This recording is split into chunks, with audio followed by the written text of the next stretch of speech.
Alewife Reservation, and more particularly welcome to the opening of the Alewife wetland itself. My name is Owen O'Riordan. I'm the Acting Commissioner for Public Works at the City of Cambridge Department of Public Works, and I'm delighted to be your MC for today's events.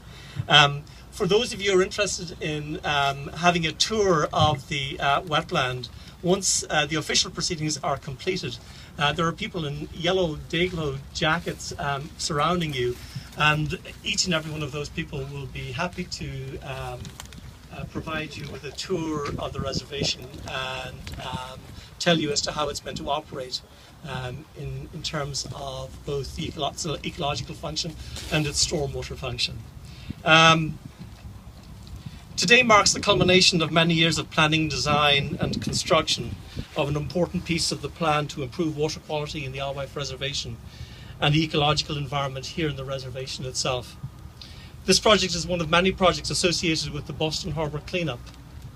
It is also a project among many of those associated with the Massachusetts Water Resources Authority's long-term control plan for combined sewer overflow control in the Boston metropolitan area. Over and above this, the project is also integral to the City of Cambridge's permit with US EPA associated with both controlling combined sewer overflows as well as managing stormwater as it's discharged to the Alewife Brook. Finally, and of significant importance, this project is a significant project in the development and construction of the DCR's master plan for the Alewife Reservation. This, together with the multi-use pathway that's immediately behind you, constitutes significant portions of the DCR's master plan, and we were happy to work with DCR in getting these projects constructed. We're wonderfully pleased today to have distinguished speakers who've taken time out of their busy schedules to join us. And so I'm delighted to introduce our first speaker, Mayor Henrietta Davis. Prior to being elected mayor in 2012, Henrietta served 8 terms on the Cambridge City Council.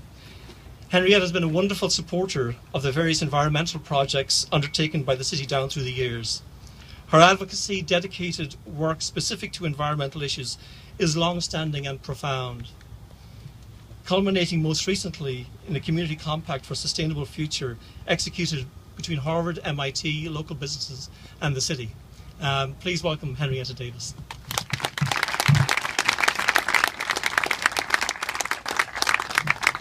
I was going to say, the accolades really belong to Owen O'Riordan, and I hope you'll give him a big round of applause for being the champion of this project for so many years. I thought he was reading his biography when he talked to you about dedication and commitment to these causes, because Owen has taught us all so much about the meaning of stormwater and sewers and things that are usually underground but make so much difference to our community.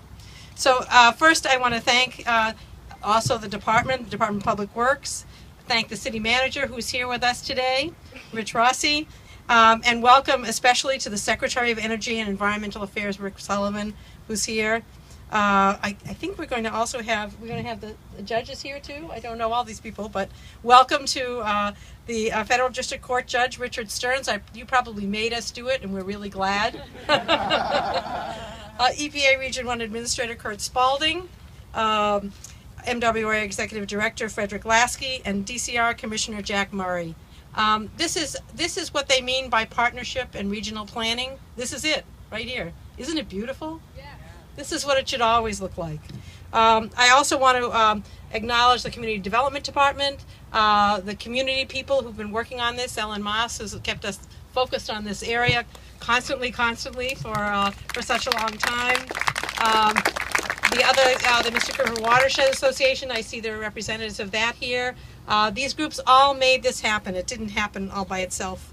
I want to also recognize my colleagues in government, Patty Nolan, who's here from the school committee, and State Senator Pat Jalen, who's right here, front and center, and always a champion for these things. And State Rep John Hecht. Oh, and John Hecht. John, where are you? Hi, and State Representative John Hecht, over there. You are all very fortunate to be here for this wonderful moment, for this beautiful place opening up in our city. I promised myself I would tell you this anecdote. I know this place because, I ran for office quite a few times, and my husband was my sign manager. And he used to come here and hide out in the parking lot over there, right by the little river.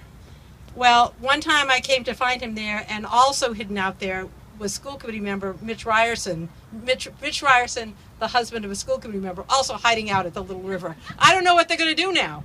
There's no place to hide. It's too beautiful.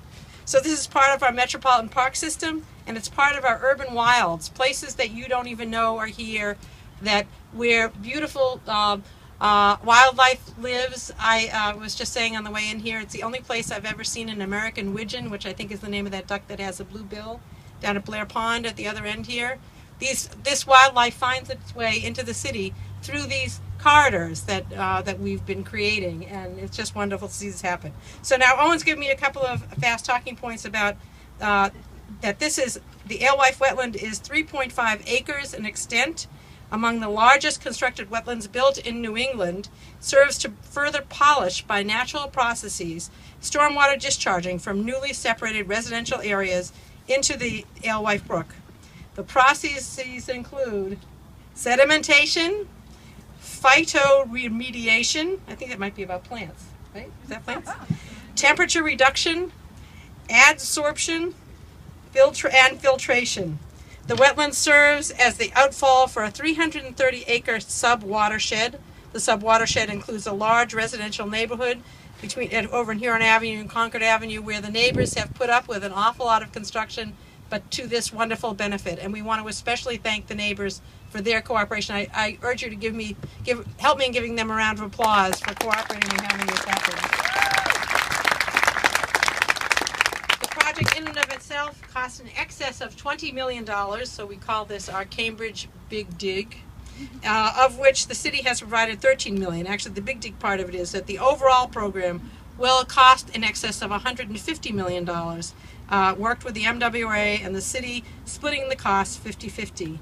Mass DEP is supporting both the MWRA and the city in providing state revolving fund loans to the project.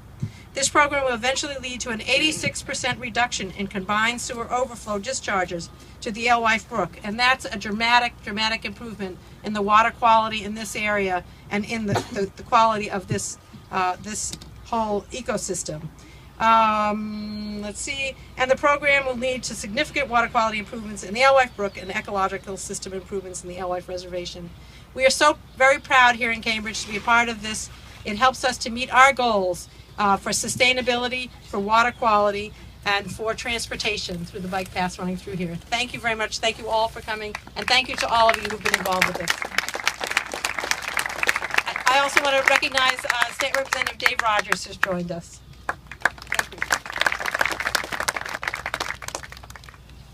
Thank you, Henriette.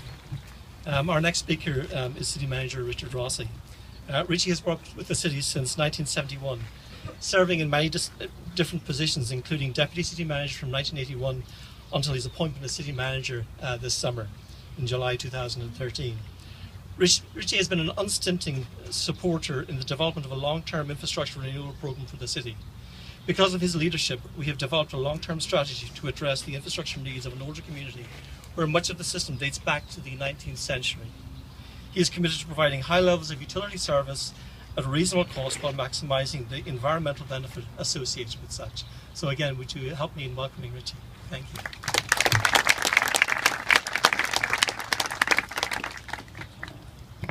Thank you very much, Owen. And let me say on behalf of the entire city of Cambridge, what a pleasure it is to be here today. This is just an incredible project, and a lot of credit certainly goes to Owen and his team for their vision, for the way they fight and do it in a positive way, and the way they can take something that doesn't appear to make any sense to you, put it on paper, lobby, convince you, and then produce these kind of results. This is amazing work, and congratulations. I'll stray from the script for a moment. As many of you know, Owen is currently the Acting Commissioner of Public Works, and in the near future we hope to make a change to that job title. So I think more to come. Watch the city agenda. Congratulations, Owen. So my job here for many years was pretty simple. I would meet with Owen and Catherine and the design team, and then I'd have to walk next door to City Manager Bob Healy's office and say, Bob, just another $8 million and we're going to get over the hump here. And I want to mention that because I think throughout this, Bob Healy, who was the city manager for all those years, was a great supporter of this project. He understood the value of this project not only to the citizens in Cambridge, but to those in Belmont and in Arlington, and what a boost it is to the entire region, and how a project like this, it's going to make it so great for people in this whole area to be able to enjoy the reservation and to see the fruits of the result of some really great engineering techniques. So many thanks to former City Manager Healy. In speaking today, I was given the task, I was given 3.5 pages of people who we should be saying thank you to. And I will do that because I think this is the kind of project where you really need to take the time and say thank you to a lot of people. Because this has been going on since the late 1990s, and it culminates today with this dedication. And I think that that's recognition of a very long process and many, many people. So I always like to say to people, so before this started, most of us weren't receiving AARP magazine. And today we are, right? People weren't grandparents. Today they are. People had no kids in college. Today they've all graduated. People rented apartments. Now they own homes. That's how long this has been going on. So it's quite a list, but it certainly is deserving. So let me go through this list. First of all, from the city of Cambridge, Lisa Peterson, who is the deputy city manager. Lisa, she was the commissioner of public works during most of the time that we did this. Louis DiPasquale, our finance director, who always found a way to come up with that extra $10 million.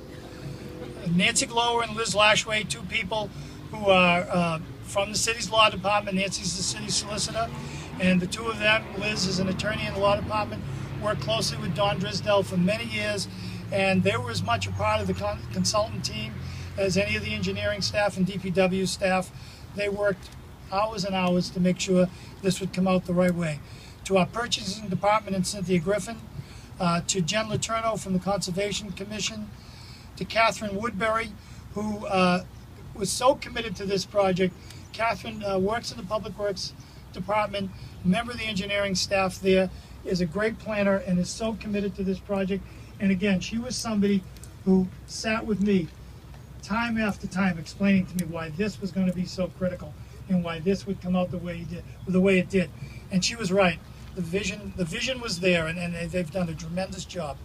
Anjali Prakash, who formerly worked in the law department, to Kelly Dunn and other DPW staff members who worked hard in this project, to John Struzieri, Vince Spada, Tom Ritchie, Bruno Cardarelli, and other members of the Kleinfelder team, to John Nardone from the Cambridge DPW, to the MWRA, Fred Lasky, and the professional team led by Michael Hornbrook, David Kubiak, David Parker, and Stephanie Mora, to the DCR, Jack Murray and his staff, Dan Driscoll, Julie O'Brien, Robert Lowell, Kevin Brander, Rachel Freed, Tom McGuire, Steve Lippman, Don Blackwell, Don Santa Marie, to the bioengineering group, Duke Pitzko, who I understand now is on the payroll to be a tour guide here. That's going to be a good gig for him.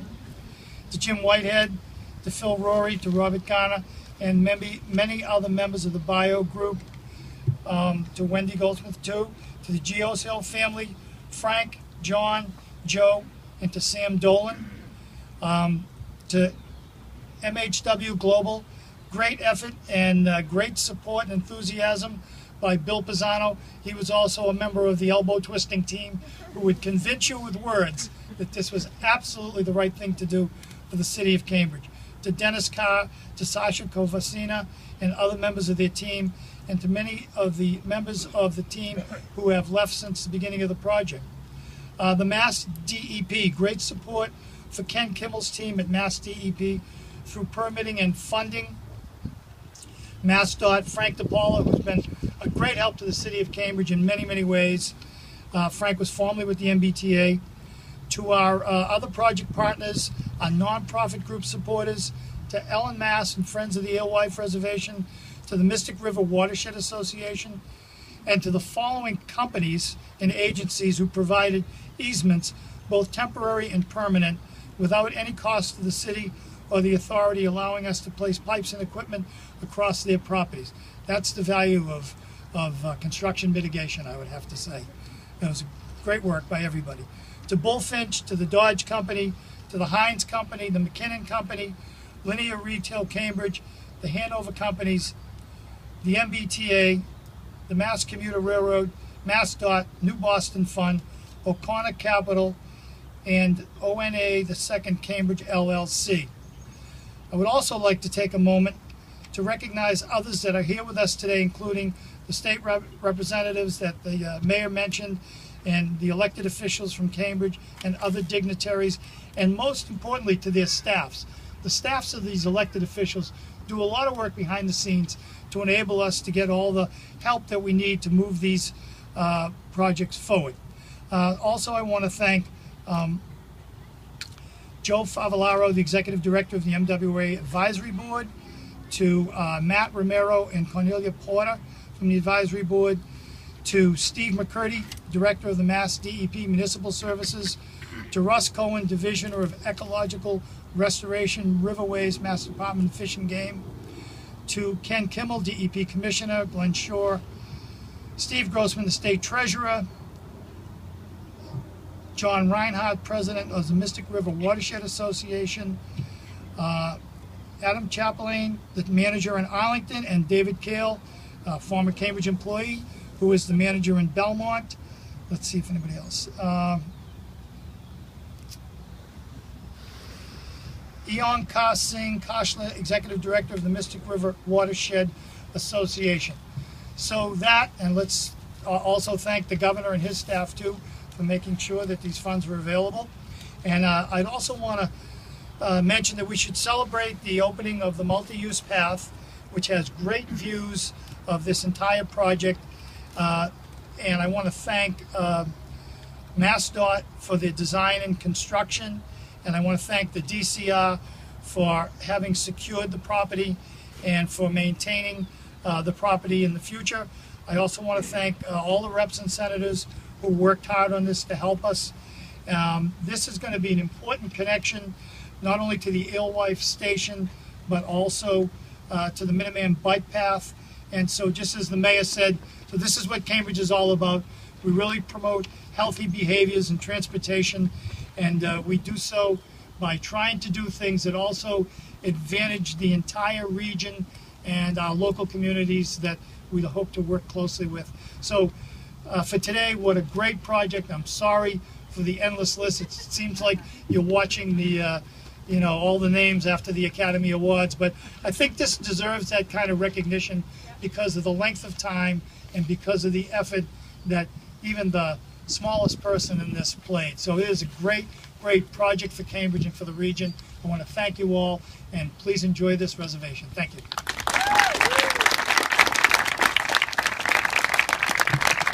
Thank you very much, Richard. Just want to acknowledge the presence of Councillor Minka Van Buzikon. I believe that she was here when we were doing the public planting here about a year and a half ago.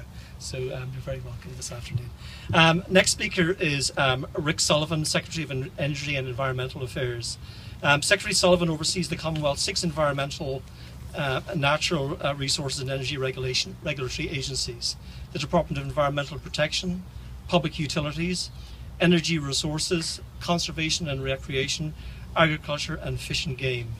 He also serves as chairperson of the Massachusetts Water Resources Authority, the Energy Facility Siting Board, the Massachusetts Clean Energy Center, and the Massachusetts Clean Energy Center. Under Governor Patrick, Massachusetts is the first state in the nation to combine energy and environmental agencies under the one cabinet secretary, with a shared mission of bringing clean energy technology to market, curbing greenhouse gas emissions, and cutting energy costs. Would you please welcome Secretary Sullivan? Thank you. Thank you, Owen. It is great to be here on behalf of Governor Patrick and the entire Patrick administration. I think the manager has really thanked everyone, but I would like to thank my mother.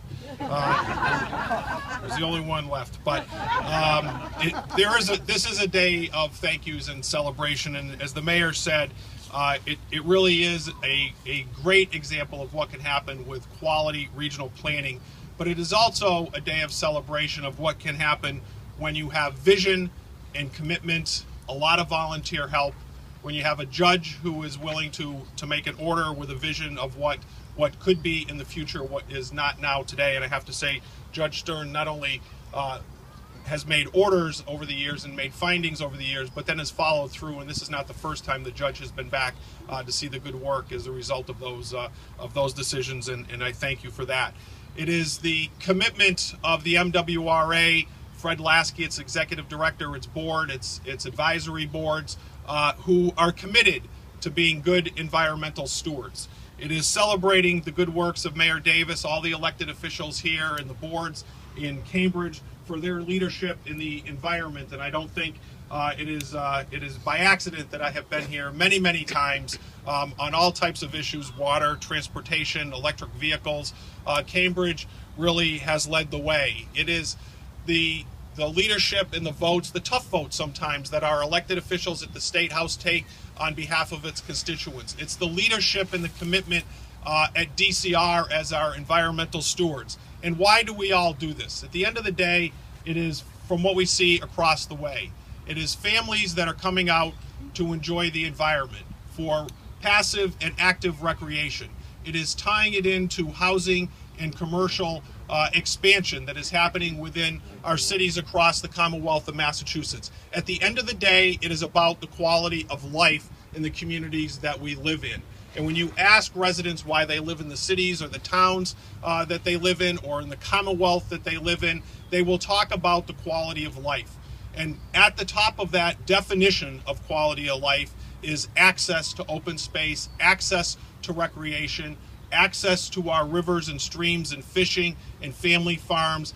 That is the very definition of the quality of life. And this project here today, with the great work of Owen and everyone that had the vision many, many years ago, and then the commitment and the patience, although sometimes not all that patient, and the patience to have that vision come to reality. We are here to celebrate that here today because it means the very definition of the quality of life here in Cambridge and the surrounding communities. So on behalf of Governor Patrick, thank you all for your vision and for your commitment, and congratulations.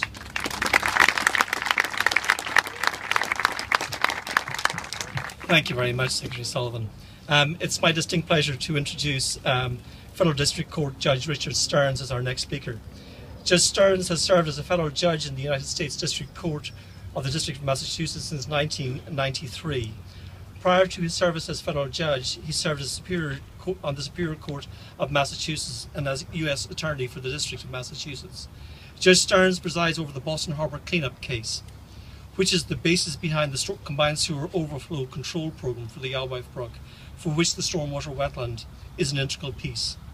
The Boston Harbor cleanup case is a landmark case in Massachusetts. The initial order and subsequent timetable was established under U.S. Federal Court Judge David Mazzone and set into play one of the largest public works projects ever undertaken. Judge Stearns has presided over this case since 2004 and is committed to seeing the completion of these projects that are vital to the people and waters of Massachusetts. Judge Stearns.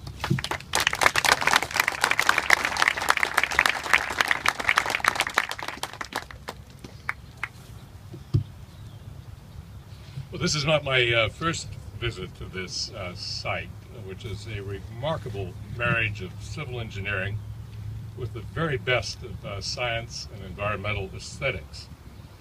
A truly innovative approach to remediation, designed also as a community resource and as a wilderness oasis in the midst of urban development. One of my favorite parlor tricks when I give a public talk on the history and achievements of the Boston Harbor project is to begin with a photograph of this park that I took in April. I'm sorry, I meant to make a larger version of this, but it occurred to me it would not be dignified for a federal judge to be carrying a 6-foot placard around. But you may get the idea because you can see it here. But when I show the picture in a slide form, the parlor trick is to ask the audience to guess where in the New England wilderness this photo was taken. The usual guess is northern Vermont, or sometimes northern Maine. I have never had anyone successfully guess that this was taken in the backyard of one of the busiest MBTA stations in Boston.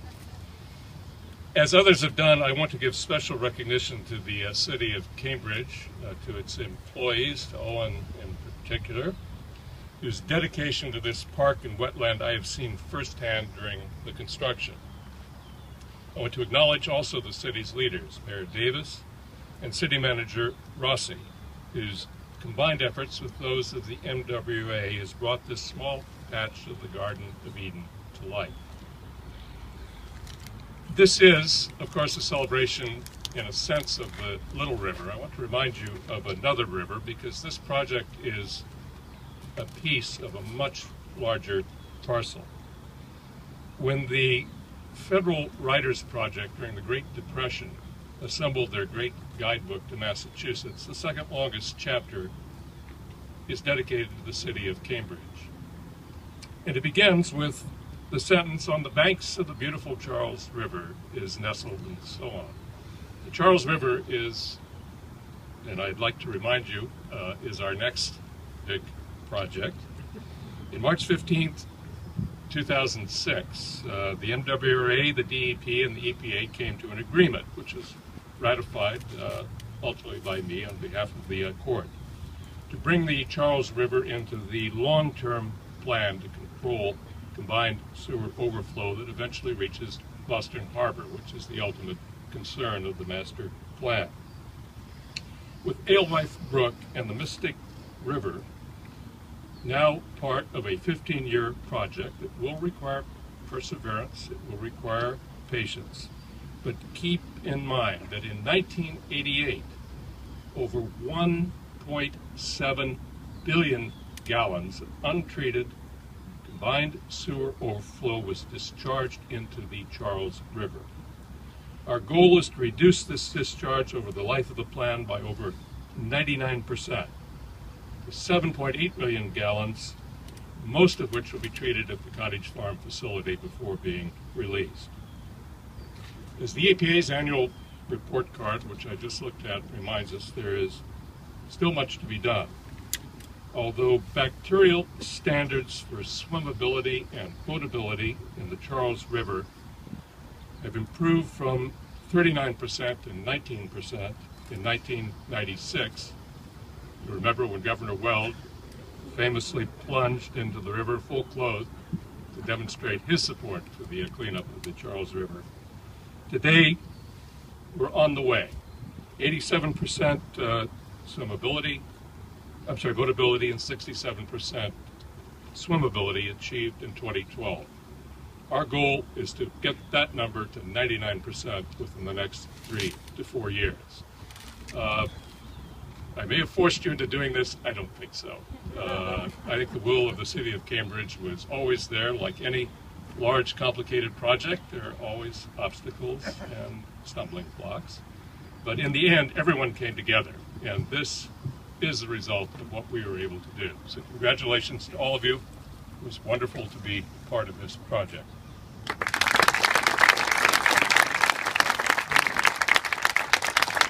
Thank you very much, Judge Stearns. Our next speaker is Fred Lasky. Fred is the chairperson of the MWRA. Fred joined the MWRA as executive director in 2001, having previously served as commissioner of the Massachusetts Department of Revenue for 10 years. Previous to that, Fred held a number of senior posts in state government with a particular emphasis on financial management. Before Fred speaks, I want to make mention of the fact that the MWRA have been a great partner of ours over the last 13, 14 years in this project. The program has changed fundamentally since we began, both in terms of the scope and most particularly in terms of the cost of the project. But I have to say that the MWRA have remained steadfast as partners in this, and for that we're extremely grateful. Fred, thank you.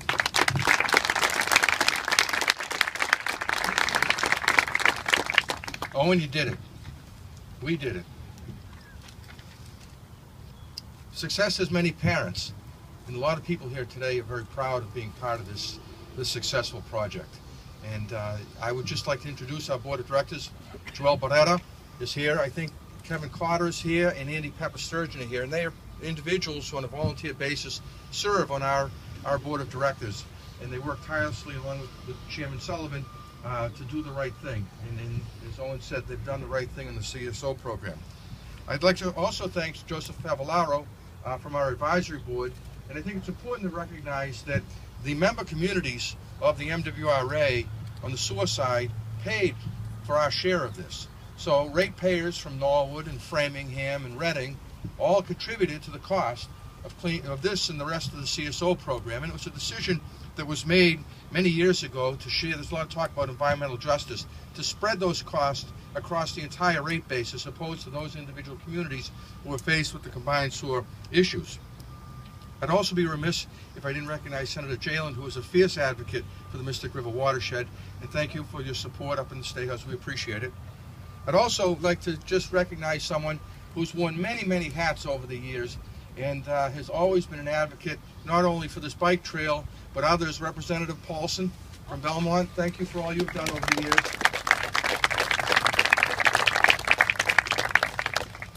Obviously, we work in partnership with Owen and the folks here in Cambridge, but the MWRA staff, Mike Hornbrook, Dave Kubiak, and others have really worked hard. Where are you, Dave?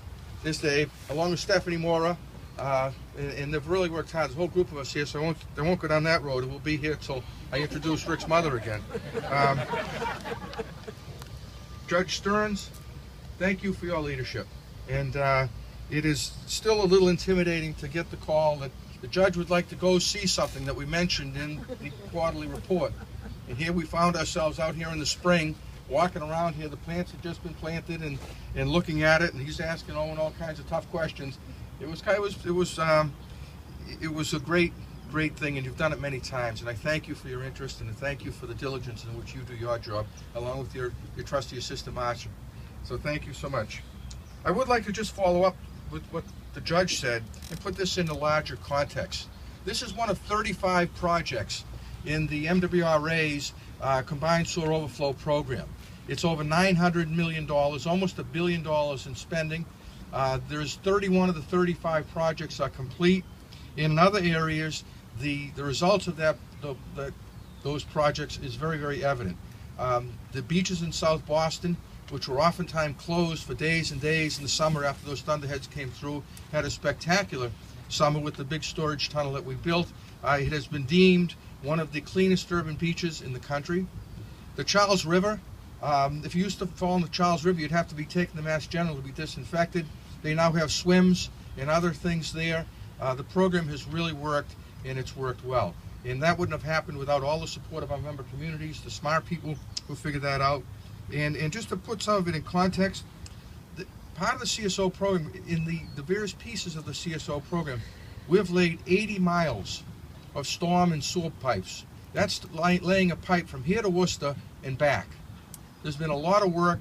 Contractors like Gioso have done that kind of work, and it's a funny thing. Mr. Gioso said, boy, it's really nice to have a project that we worked on that we didn't bury what we did.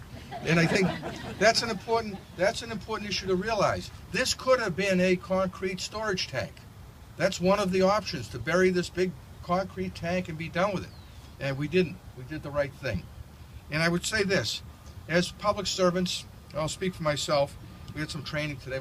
I won't get into that, but about how you're not supposed to say we and think people include you in that. But I'd like to think that as a public servant that we all have made a difference when it's all said and done. And I harken back 12 years ago when Stephanie Mora, who's moved on to greener pastures, brought me out here to show me this location for this project. And we